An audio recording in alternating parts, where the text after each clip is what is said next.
Hey, Brass Facts here. Super quick video. I'm going to have some mainline content real soon, but this was brought up in a little mini Discord discussion. Speaking of which, you should join my Discord. Link down below for the invite. So anyway, I figured I'd make a video on it. As you can see by the title, this is about Anderson lowers. A lot of people believe that Anderson lowers are just as good, literally identical, according to some, versus other more expensive lowers.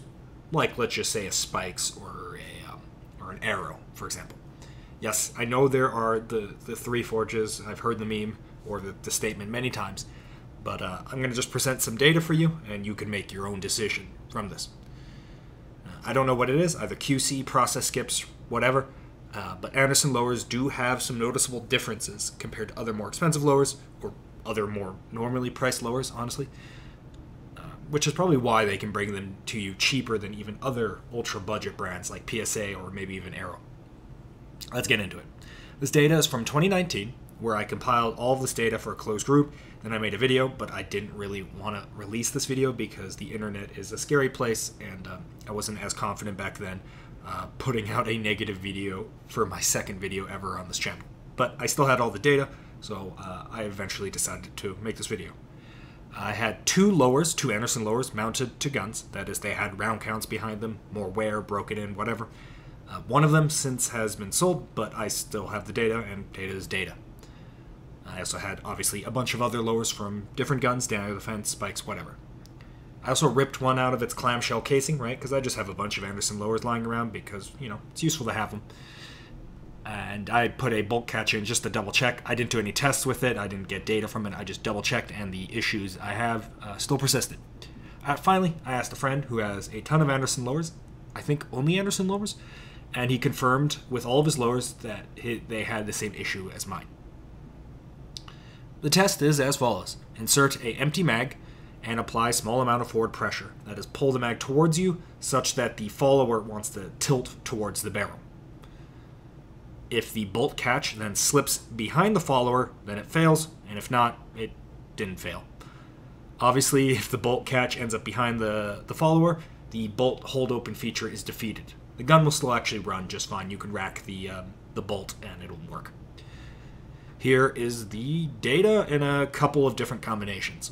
Notice a Geisley catch worked its way in here. Well, because I had one at the time, and I discovered this actually just arbitrarily when I was doing this. The Geisley catch actually makes the issue worse, meaning I think it has to do with tolerances. Anyway, you'll notice there are varying levels of quality of mags here. That's the other big part of this. There are the worn mags on the far left are just utterly trash tier mags, as in 5,000 rounds plus and repeatedly thrown in the dirt, you know, from multiple years, upwards half a decade or more of training. These obviously belong in the trash can. There are different generations, Gen 2, Gen 3. Like I said, Geisley catch is in here, augments the issue, but isn't the sole cause of it. This data, I think, is fairly straightforward. This test shows the aforementioned issues. My budget DOE tells me Anderson lower is the main cause. Worn out mags, however, drastically increase the probability. And the Geisley catch also is a thing. That's it. In real life, like when I'm actually doing stuff and not applying forward pressure, because you don't really do that, the Anderson lowers will do this with a utterly worn out mag. So 2 of the 3 that I tested in that worn out category. About 1 in 10 times. It's been a while, honestly, but it happens noticeably enough. And when I pop, you know, when this happens, I pop the lower and upper off, and I can see the bolt catch has slipped behind the mag. And yeah, that's obviously not desirable. For the other lowers, this has never occurred in live fire, even with those completely, utterly fucked mags I talked about earlier. This only happens with Andersons in live fire. Because this is the internet, I'm going to get more into this data, because I swear to Jesus, people are going to use this to either call me a fucking idiot, or tell me that Anderson, or use this as confirmation that Anderson lowers will actively try to kill you in your sleep. Neither are true. Well, maybe the idiot part, but for other reasons. Whatever. All this data shows is that Anderson lowers act differently with completely worn out mags. That's it. However, this test does show an issue, however minor, and that issue does have some real-world implications, as my Anderson lower with completely gutter-fucked mags will occasionally lose its bolt hold open feature. every time I checked, when I had a failure to lock to the rear, I got the click, the bolt had slipped behind the magazine, right? Obviously, I should throw these mags away, but, they're training mags, right? So I don't always notice, and it is a thing. Once again, remember the opening prompt. I'm not saying Anderson lowers are bad. I have one. I had two. And I have a bunch in a box somewhere. I'm just saying they are not as good, and the statement that they are identical to other lowers is not true.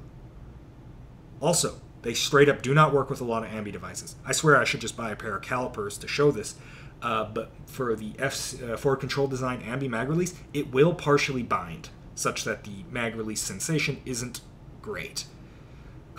However, if you use a Troy ambi mag release, it just won't even work about 50% of the time. It'll just drop the mag into the dirt because the whole thing is so heavily binded because of the little channel pushes on the thing, right? Because it's slightly larger than it should be. All right, that's it.